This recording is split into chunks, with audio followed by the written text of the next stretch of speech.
Hey guys, just wanted to say hello and thank you for everything you guys have been with me on this journey, and wanted to understand from you guys what's going on. So there was a bunch of goals for this one, and as you can see, I'm outside. I made it out here to the U.S. to drop off Aaron at school, and it's just gorgeous here. The crazy part is in places like New York and California, 70% of the people have had vaccines, and therefore they've relaxed the mask mandates. Who knows if that's right or wrong, because the issue I face is that still 30% are unvaccinated, and this Delta variant's bad. But that aside, right, the freedom you get is unsurpassed. You kind of put your life on hold for the last year and a half. All of us have, and in India we still are to some degree. So I'm looking forward to kind of getting that freedom everywhere for you guys and for me. But anyway, how have you been, and how have you responded to the channel and everything else? I'm seeing a few people coming up on here.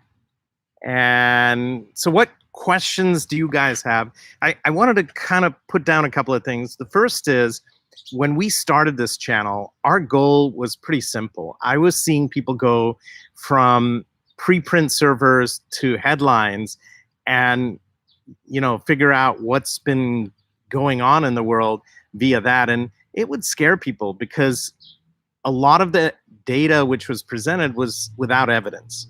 And so what we purposefully tried to do is two things. One is always speak with, world-class evidence-based material. But the second thing is do it in a way where people actually understand what you're talking about, and also understand how to make their health better. And the real purpose of this was to create a dialogue with all of you guys. I consider you family. And as a physician, when I practiced, I would always treat my patients like family. I would do nothing different for them than I do for my own patients or for my own family. And so it made it easy deciding what's right and wrong. But anyway, I'm doing great. I'm trying to get back into shape because this last year and a half lockdown was a challenge. I'm sure a lot of you are facing the same challenges.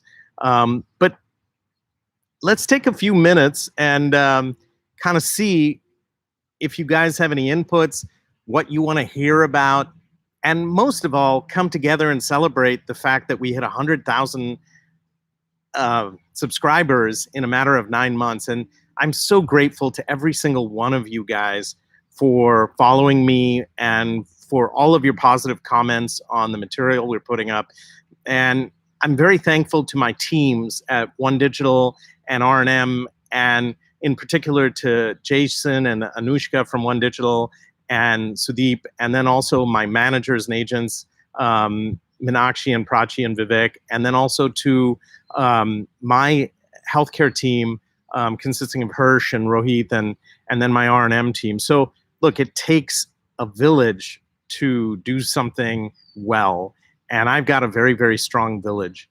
And so, I'll say this right now that you got great things to look forward to. Before I took off to drop off Aaron, we shot another 15 episodes. I would love to hear what your thoughts are on what we're doing. But I'm a huge fan of Trevor Noah, and I love his curiosity, and a lot of his pieces are based on that. And it's the same for me, that as a Renaissance man, I'm always asking questions to myself as to what are best practices, how should we do stuff, and what is the way forward.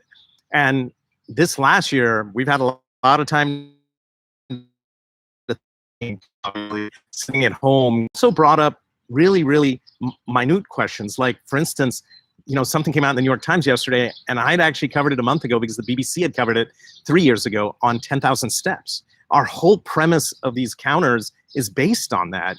And yet, where did it come from? What's the data on that, right? And so I thought that was kind of cool to talk about. The water video, which you guys just saw, everyone, was so thrilled about it. And yet, think about that, right? It's the simplest of things. which we sometimes neglect. And, I put something on my Twitter timeline today, and I said that, look, to run good companies, you got to manage your resources, right? And whether that's time, money, or people, you have to be efficient. But the bigger picture is to run your life, you got to balance your work-life situation, and you really, really have to take the time out to stay healthy. Because I was talking to some people, and I did a wonderful chat with Daniel Kraft and John Werner on one of the platforms. And what came out is that we're often consumed with sick care, not health care. And what I think is healthcare should be a continuum, because it's your life and it's your lifestyle. And what I want is for all of us to be able to jump higher, run faster, and live better lives, right? Are you guys agreeing with me? Does that sound like a reasonable thing? By the way, I'm going to just respond to some of your things. Sarah, thank you so much for supporting us. You always put great comments, and I will keep putting informative stuff on there. Manaz, happy birthday. And, I'm sure there's a lot of you out there. Happy birthday to all of you guys. Tell me what else. What other questions do you have? It's just kind of a cool way to have a dialogue. And really, that was the other reason we did this, to start a dialogue on your health and to kind of make it cool to be healthy, right? So Yashoda wants to be a cardiac surgeon. I think, physicians, as we found out in the last year, is one of the noblest professions. They put their lives on the line. I put my life on the line numerous times for my patients and for humanity. And that's the one cool thing, that you use science and art and human skills and everything together to really take care of it. And the kinds of pressures they had this last year were phenomenal. And so my hearts go out to all my brothers and sisters in the fraternity who I worked with. And even now they're struggling. But the bottom line is, thank you so much for supporting them and supporting me through this. So you guys are asking me what the inspiration was behind the medical channel. I sort of talked about that there was a lack of peer-reviewed, evidence-based medicine. And what I was seeing, in particular the infodemic of the pandemic, that things were going from the preprint servers, which are not peer-reviewed, to the general media channels, and then they were carrying them. And a lot of people would be supporting, medicines and treatments and conclusions based on very little data. And, there's a scientific method where you ask the right questions, and it's hypothesis driven with educated guesses, and then you bear that out with evidence. What we've tried to do with the channel is make it both consumable, meaning that, and Nitesh asked me this question, so thank you very much, Nitesh, for the question. It's a good one. What we tried to do was simple, that there's a lot of channels out there, WebMD, this, that, the other, but they're often not simple enough, and they don't give their sources. So what you can expect in mine is that you will always have the evidence-based links in the description. So you can go back and do your own homework. And most of these are from my trusted sources like PubMed. I found Healthline's very good. I have also written some blogs, and I'm writing more for the media. But my thing is, when you look at the headlines, take it with a grain of salt, look at the evidence and where it's coming from. And what I want you to do is, in your own lives, don't be afraid. We're here with you every single bit of the way. So that was the inspiration for the medical channel. Thank you for the question, Nitesh. Prajakta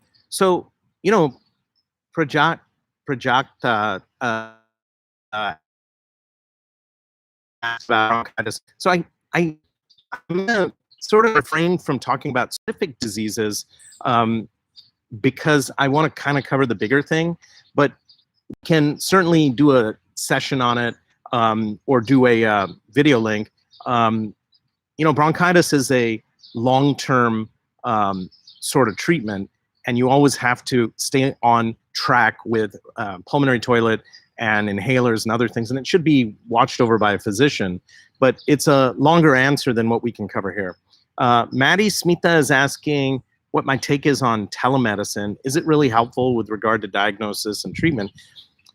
My answer to that is there's a huge gap in medicine right now, that there's too many patients and too few doctors, right? In India in particular, we have 1.35 billion patients and almost 1.8 million doctors, of which only 1 million are allopathic, meaning MBBS or MDs.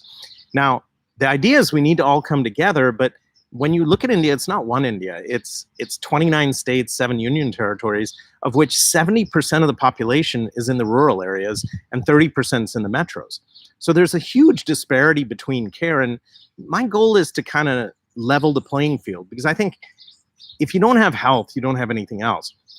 Until recently, telemedicine was not really supported by a lot of the market forces, because they were sort of like, who moved my cheese? Meaning they were making a good return on investment with the business of medicine. But I think going into this pandemic, what became clear is business as usual is not possible. And so telemedicine globally took off, because that was the only way to really see a doctor in many cases.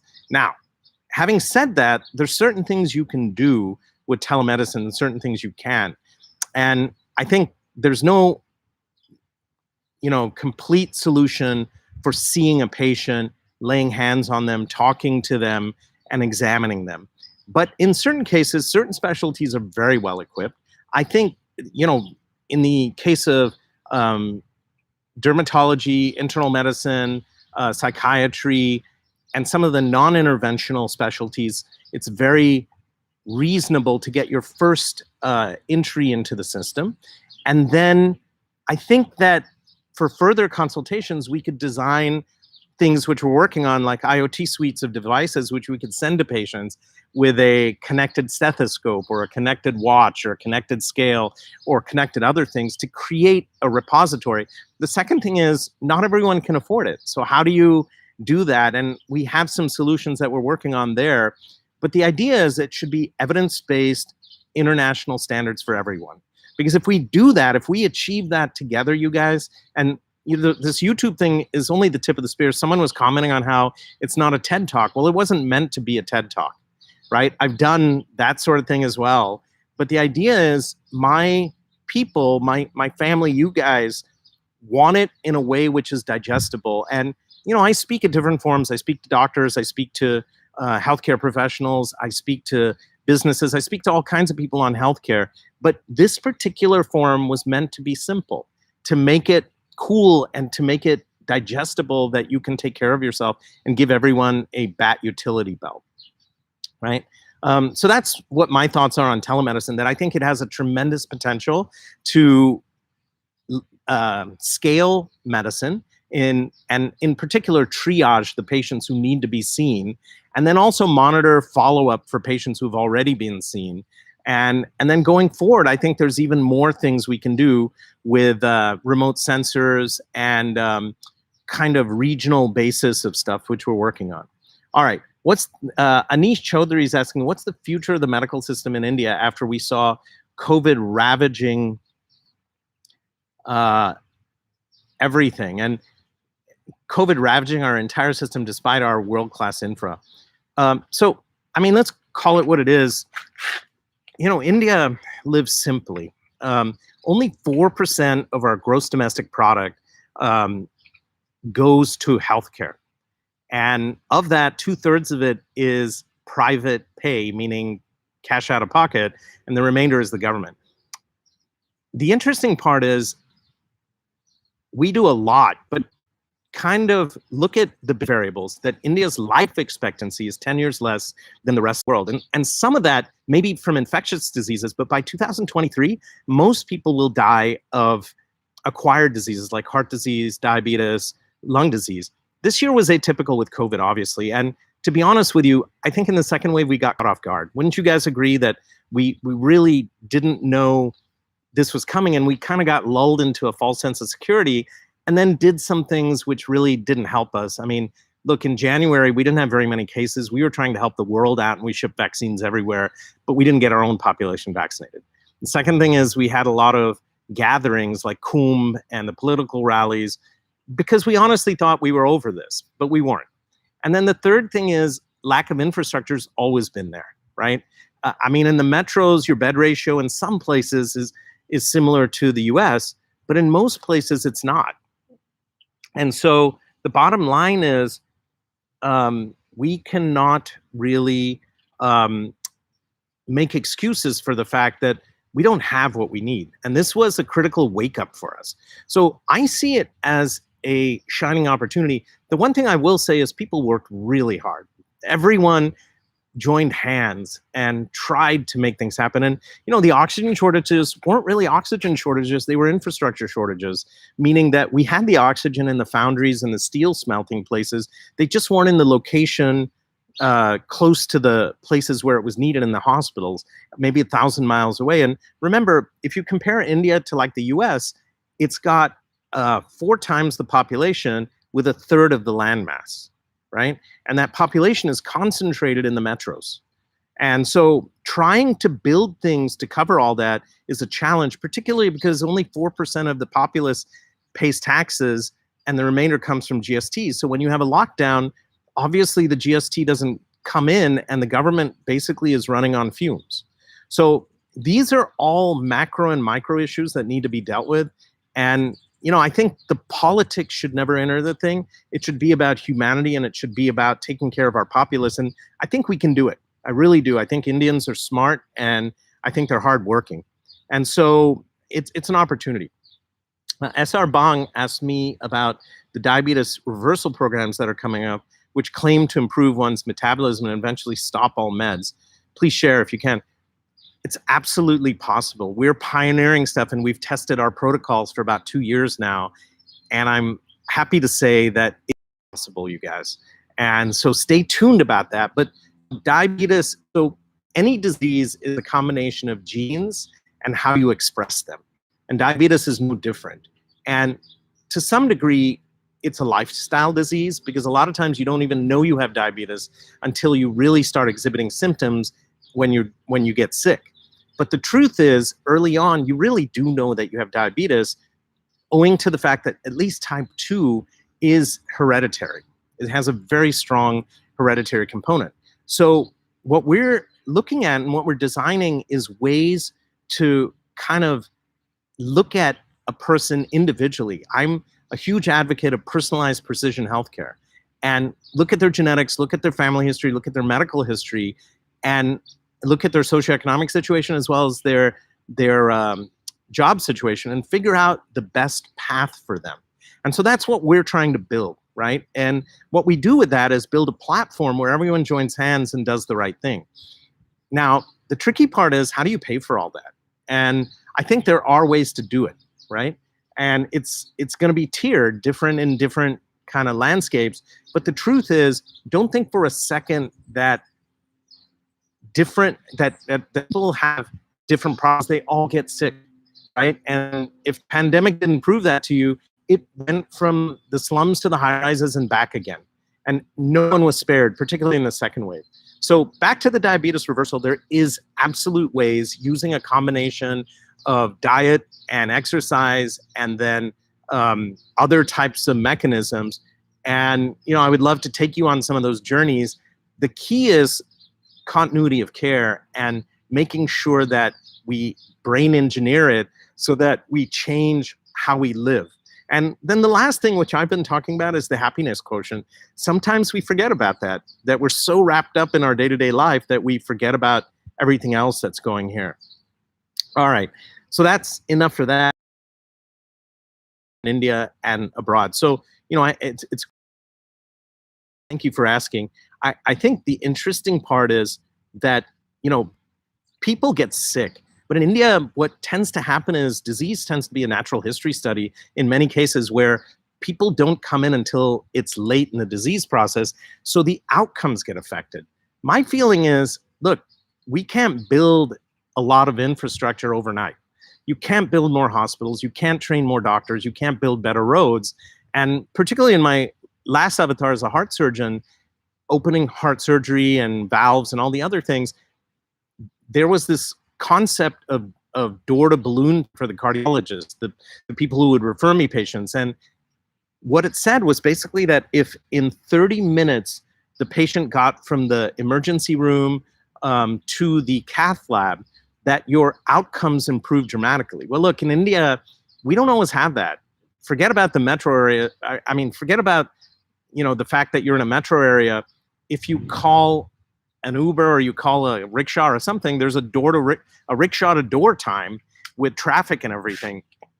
And then forget about that in the rural areas where you often don't even have the right type of staff or people around you or a cath lab to take care of you. So I think what we need to do in India particularly is move from acute care models to prevention, early recognition, and early treatment. And in doing that, I think we can improve outcomes dramatically. And we're trying, because the problem is, and this came up in another discussion, that how do you make healthcare fun? How do you make it something that's cool? And how do you get a population to think differently? And that's really the crux of what we're trying to do, that it's a combination of media, technology, and smart services which come together to make it, rather than going to the doctor once a year to get your tuchuk or get your script, get your little piece so you can go to the thing when you're sick, it becomes a way of life. And in other societies, even in India, for 4,000 years with some of the classical stuff, yoga, this, that, and the other, they have talked about some of this stuff. And it would be outstanding to integrate some of that into what we do, because I think, there's 800,000 Ayush docs who we could tap into, and also Ayas, who are physician care extenders. And I think only in mobilizing armies of people can we take care of everyone. But that's my feeling in India. Now, the US is a different problem altogether. They throw a lot of money, 16% of their gross domestic product, at healthcare, and it's slanted towards acute care or sick care and basically fee-for-service on occurrence. So that's the same thing as what's in India. But the problem with that is they need to quickly move toward wellness and to prevention. And, there the numbers are substantially higher. But anyway, that's that. I'm looking at some of your other stuff. There's someone aspiring to become a doctor and giving their exam. So all the best, Rohan. Let's see. There's someone, Aditi, who's asking how to become a cardiologist. A lot of time and effort. I'm a heart surgeon. So everyone says, you're a cardiologist, right?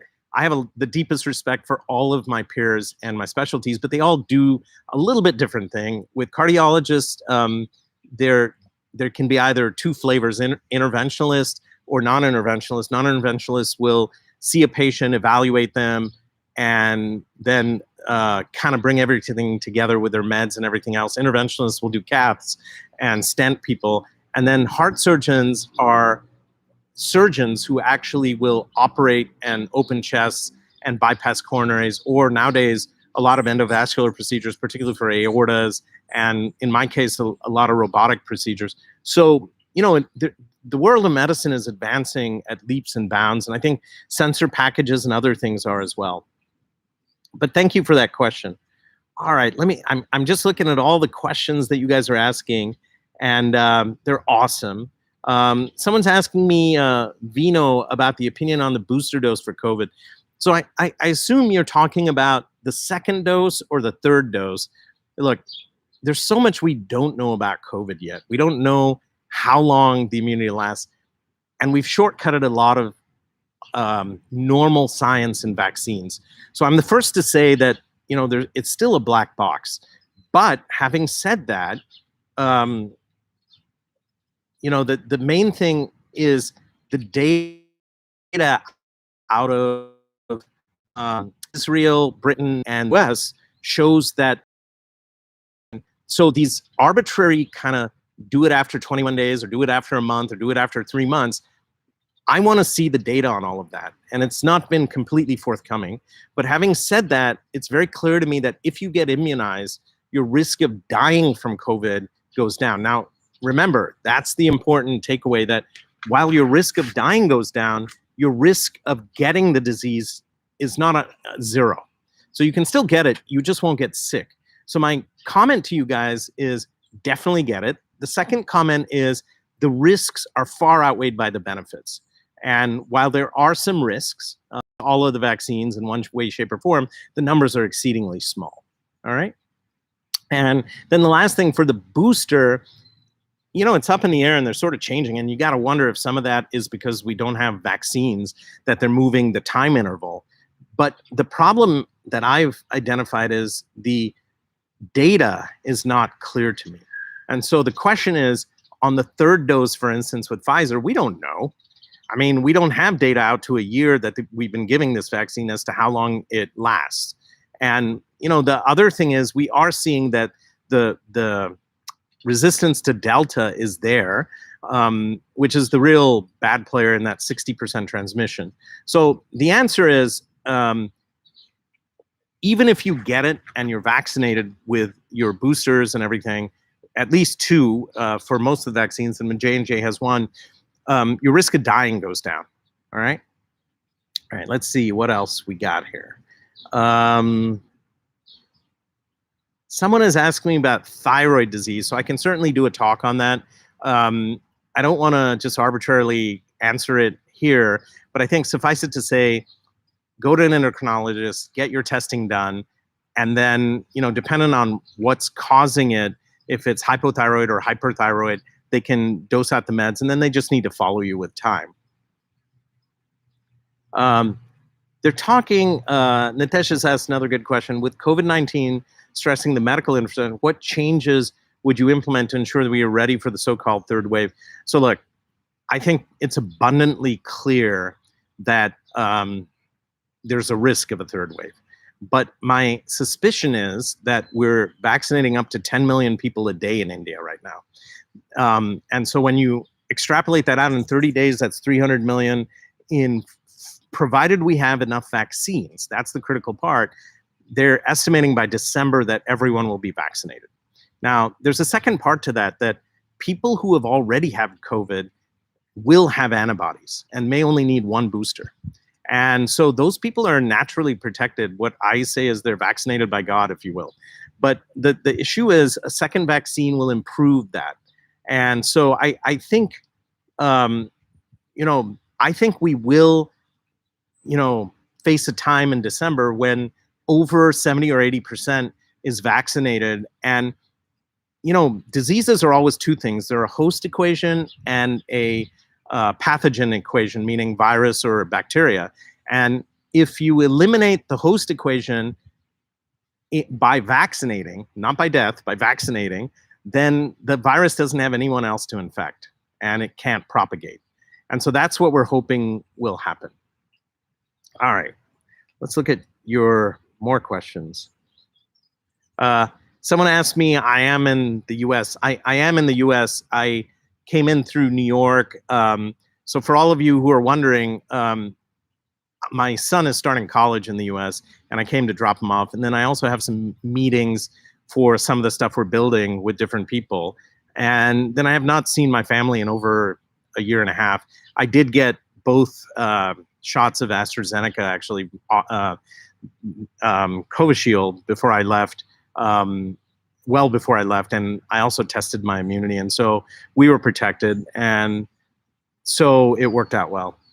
Someone's asked me to speak Marathi. मला मराठी खूप चांगलं येतं. मला हिंदी एवढं चांगलं नाही. मैं हिंदी बोल सकता हूँ लेकिन इतना अच्छा नहीं है. सब समझता हूँ लेकिन. और मैं YouTube पर थोड़े और थोड़ा हिंदी बोल सकता हूँ. लेकिन आप ना हसरा. Don't laugh. तुम्ही हसू नकास.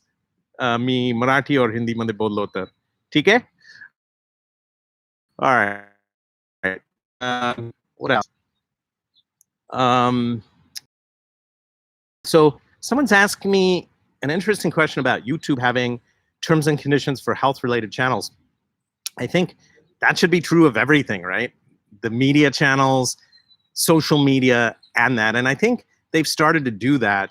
Look, I've put a disclaimer in there saying that it's no substitute for a healthcare professional seeing you. And I've also put in all of the references in the comments. So, and I'm also trained, but you're right that even on YouTube, as well as the media, as well as social media, there's been so much infodemic going on. And so, this is why we created this. And ultimately, it comes down to building relationships and who you trust. And, I have a core of people who I trust. And the way I look at it is when you trust someone, they will always have your back. And that's the way it is for you guys, that I will always have your back and I'll always try to give you the right information.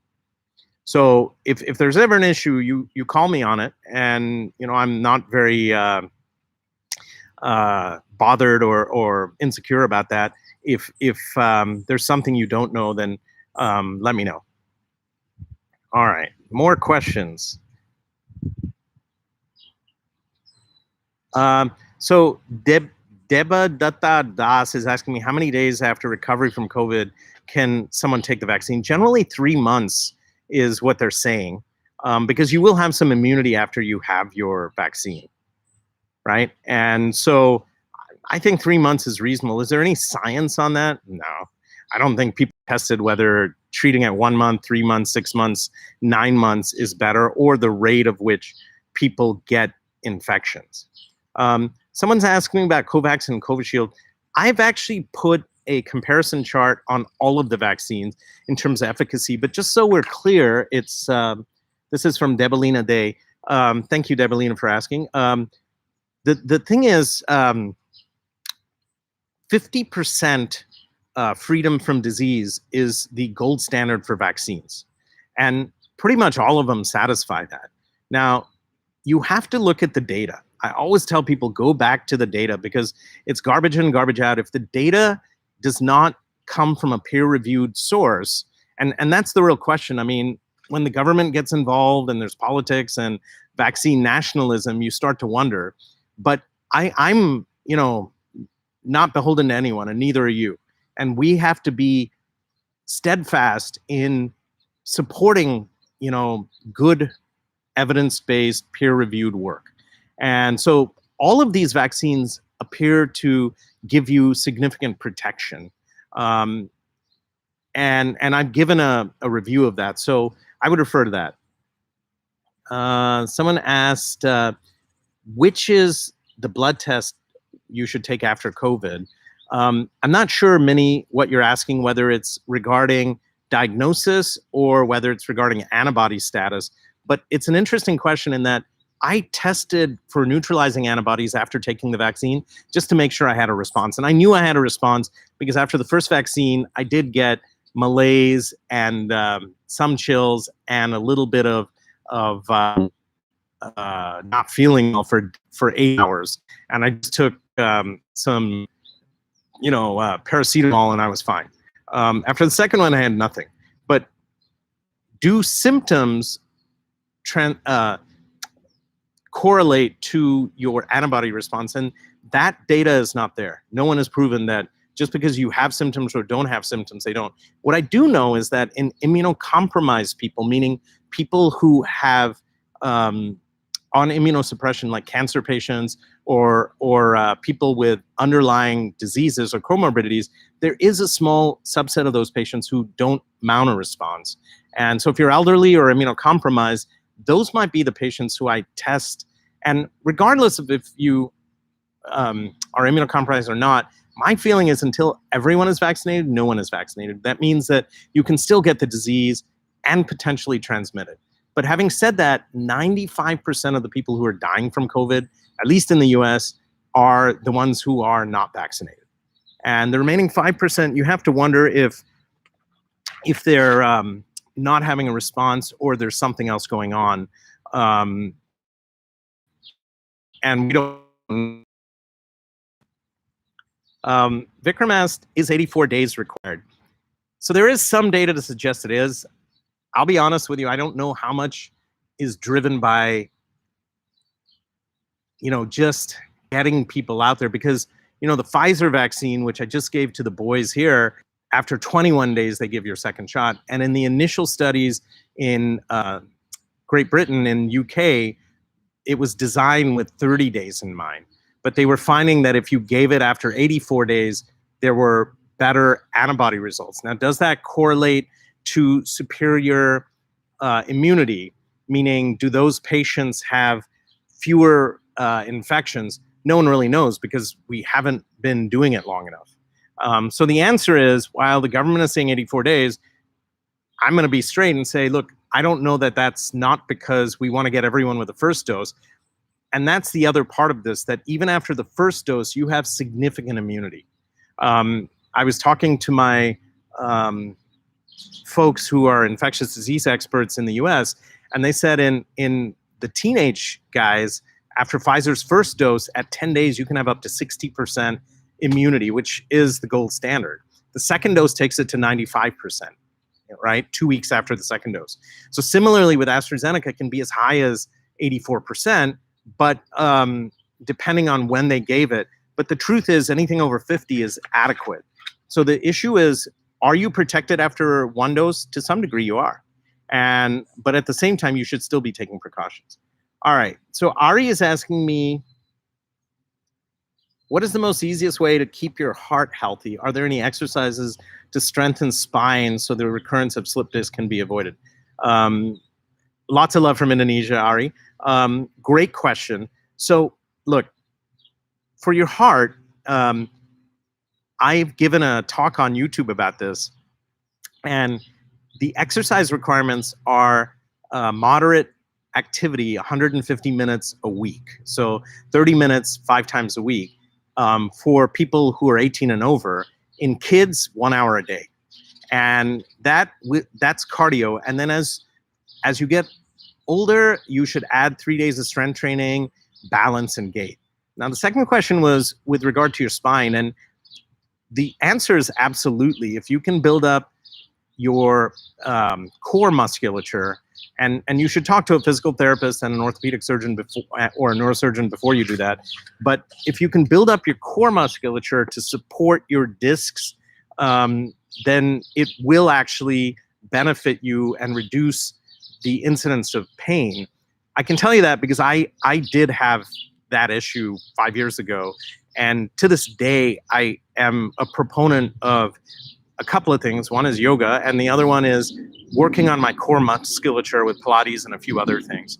And so, you know, my back, what happens is from sitting, and as you get older, you get married, you get a job, you get kids, and you stop doing the play activities that you did when you were younger, your musculature goes down. So you got to make sure that you're always engaging that core musculature and keeping tone, because invariably, as you get older, you'll gain a little bit of the 40-man-year-old paunch like I did at that time. And then as a result of that, you will end up having back issues. And I would say the back, the shoulders, the knees, and the neck are 4 areas where you have to keep an eye on them and prevent getting into trouble, because it's terrible when you do. So I hope that helps, Ari.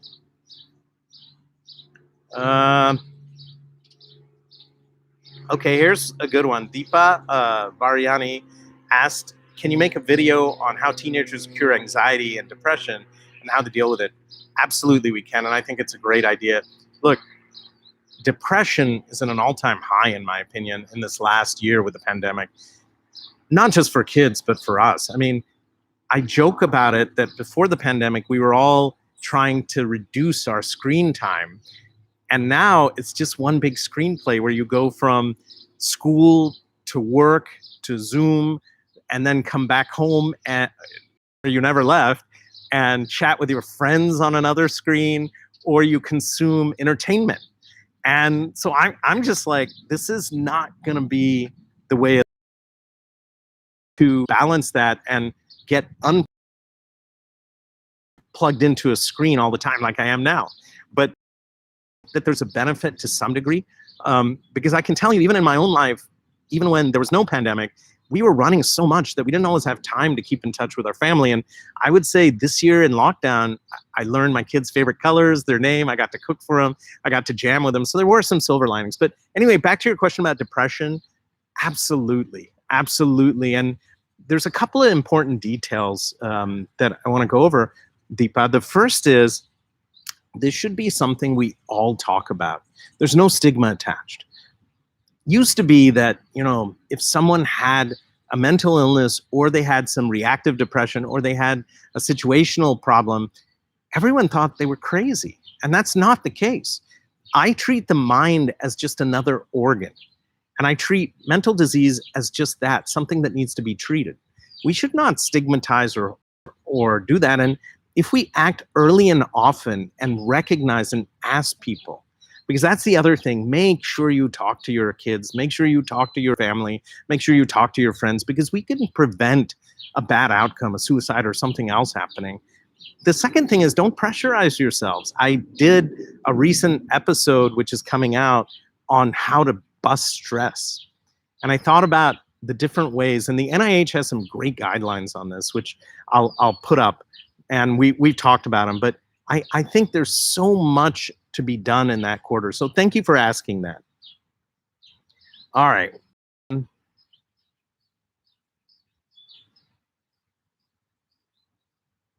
So let's see.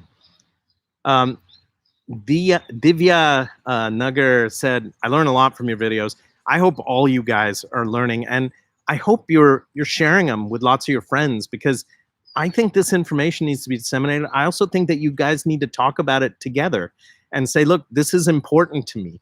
And that was how we do it. Eventually, I want some of you guys to be speaking with me and doing that. How would you like to do that, where we kind of have a conversation together like this? Because this will go up on a YouTube channel, so you can kind of go over that, and we'll have time points and the questions. But I would love to start a dialogue on that. So there's a lot of vaccine questions here, and I think I've addressed most of them. But the bottom line is, I think we can put some more stuff up if that helps you guys.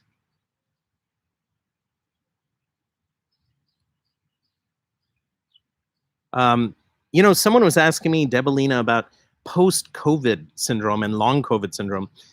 Definitely something we're starting to learn about. Look, you know, when I came to India 10 years ago, I never had so many virals in the US as what I have in India, right? Because there's so many people there. And I learned, you know, how a flu shot, if you get it every year, will make a difference. So I'm going to do an episode on vaccinations, right?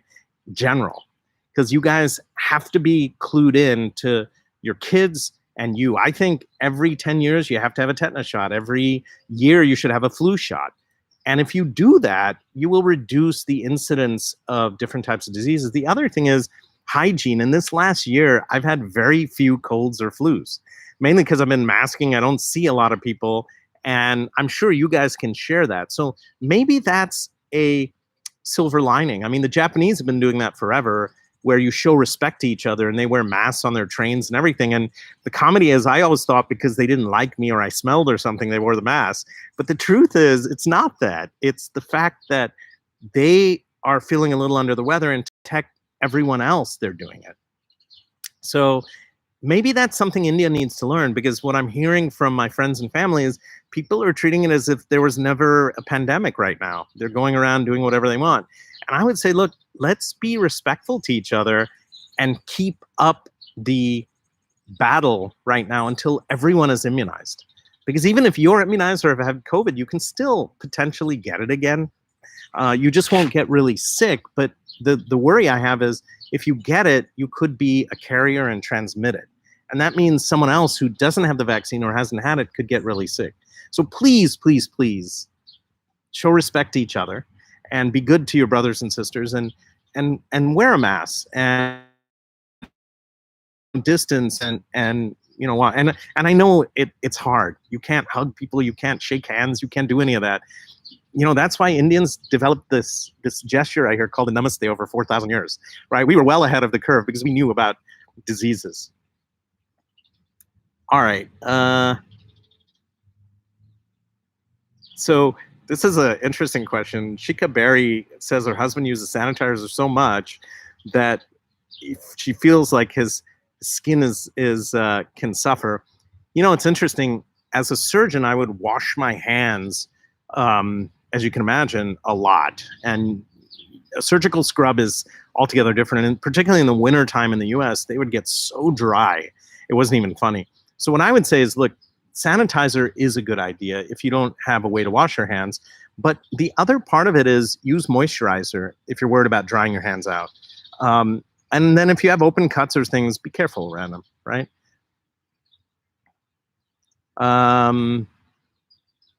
Let's see. There's another question about our video. Someone wrote, the video about Erin going abroad touched their heart. You know, what we try to talk about is stuff which people are thinking about. And the hope is that together we can kind of bring things out which we just think about and start a dialogue with everyone. And for that one, you know, look, a lot of parents are having their kids go off to college, and that's sort of the natural way. The bird has to fly from the nest. But, you know, the thing is, you have to worry that they won't have all of the skill sets that they need. Now, maybe that's just us. Our parents did the same. But we thought we would talk about a few things which were there. So I really appreciate your comments, and thank you so much for liking it.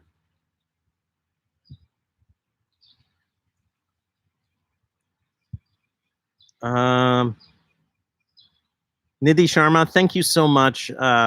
Look, I again will say this. I'm so thankful to my teams, and most of all to all of you guys who I think of as family, because the success of this channel is all about you, and it's about creating dialogues. And you know, the reviews warm my heart because I think we're on the right track, and it also pushes me to do what I'm doing for the right reasons, we think, and that reason is you. It's to make sure that everyone lives a better life. So I cannot thank you enough for supporting me and sharing this with everyone and kind of talking to everyone, and also talking to them with respect as humans, right? I mean, you should never wear your badge on your chest. I mean, look, that's someone else's insecurity, not yours. And the issue is that I know there's like hierarchies, but I tend to be, you know, much more low key about that kind of stuff. And I want you guys to treat everyone else with respect and kind of treat them as you would your own family. You know, there's this old thing called the golden rule, where you treat others as you would want yourself treated. And I think that's something we need to learn often and, you know, practice it.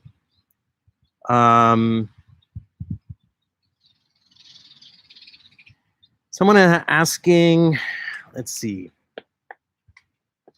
if you can control high BP without pills, and the answer is it's potentially possible, depending on what the source of the BP is. And so we'll do a video on high blood pressure because it is actually a significant risk factor for many other diseases. And so it's a great question that you're asking. Someone's asking to talk about Crohn's disease. We can do something on Crohn's disease because there are people who suffer from it. So I can put that on the list of topics. And by the way, you can, you know, go to my website, drnene.com, and send topics that you want to hear about, or put it on my social media, because my teams are always looking through that and they're doing searches to make sure that we're covering the topics you want. The other thing is leave it in your comments on the YouTube videos if you want to hear about something else, because they are looking at that. Someone's asking about, is there any medicine for dementia? The answer is it depends on the type. And there are several meds now for Alzheimer's, which are related to the plaques in the brains, which may actually stabilize dementia. And some often use, the key is to quantify it and to know that you have the problem, not just think someone's crazy, that if they're showing signs. So what is dementia? Dementia is basically the inability to form memories, and it can be short-term or long-term, or the inability to recall long-term memories. And it can be caused by a number of things. But the bottom line is that if it's Alzheimer's type dementia, they've thought about amyloid type plaques in your brain, and there's some drugs now which can stabilize those. If it's senile dementia, there's other medications. So we can certainly do an episode on that if you're interested. So this is a great question. Manaji Rehan T. Pereira is asking why there's no vaccines for kids. And the answer is, when they did the initial studies, they didn't have the data. That's changing. Pfizer submitted their data, Moderna submitted it, and if I'm not mistaken, I believe Serum and Covaxin are doing the same in 12 and above. Kids' immune systems above the age of 5 are much more resilient in most cases, but at the same time, so you won't see as high a mortality rate in kids. Only in kids less than 1 who really don't have much of an immune system.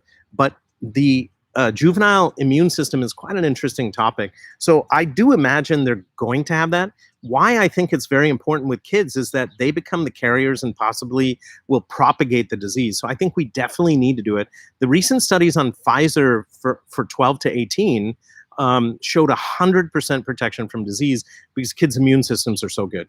And so the answer to your question is we will absolutely have them. It's just a matter of time. But I think the biggest problem in India is getting enough vaccines, and they're working hard to do that. So I think it'll happen.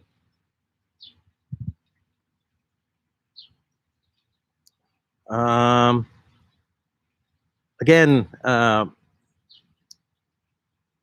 so here's an interesting thing, and I think this is urban myth, but Imran Chandio is asking, is it true that the COVID jabs will change the DNA in humans? The answer is no.